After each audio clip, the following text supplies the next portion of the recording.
অন্তর্বর্তী সরকারের পক্ষ থেকে জাতীয় ঐক্যমতের ভিত্তিতে জুলাই গণঅভ্যুত্থানের ঘোষণাপত্র তৈরির উদ্যোগ গ্রহণ করা হয়েছে।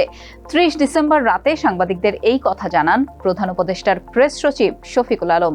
দর্শক, এই নিয়েই এখনকার টিবিএস নিউজ আপডেট, সাথে আছি আমি মোহনা হোসেন। ৩০ ডিসেম্বর রাত ৯টার দিকে জরুরি সংবাদ সম্মেলন ডাকে প্রধান উপদেষ্টার প্রেস উইং। যমুনার সামনে সাংবাদিকদের সঙ্গে কথা বলেন প্রধান উপদেষ্টার প্রেস সচিব শফিকুল আলম। তিনি জানান, জাতীয় ঐক্যমতের ভিত্তিতে জুলাই গণঅভ্যুত্থানের ঘোষণাপত্র তৈরির উদ্যোগ নেওয়া হয়েছে।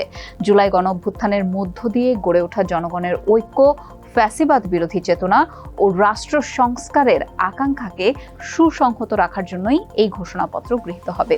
গণঅভ্যুত্থানের নেতৃত্ব দেয়া বৈষম্য বিরোধী ছাত্র আন্দোলন সহ অংশগ্রহণকারী সকল শিক্ষার্থী, রাজনৈতিক দল ও পক্ষের মতামতের ভিত্তিতেই ঘোষণাপত্রটি প্রস্তুত করা হবে।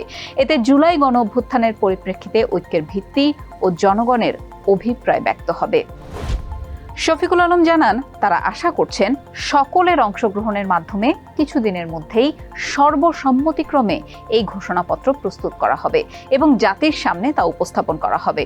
তবে এই ঘোষণাপত্র তৈরির আগেই কাল ৩১ ডিসেম্বর জুলাই গণঅভ্যুত্থানের ঘোষণাপত্র দিতে যাচ্ছে বৈষম্য বিরোধী ছাত্র আন্দোলন।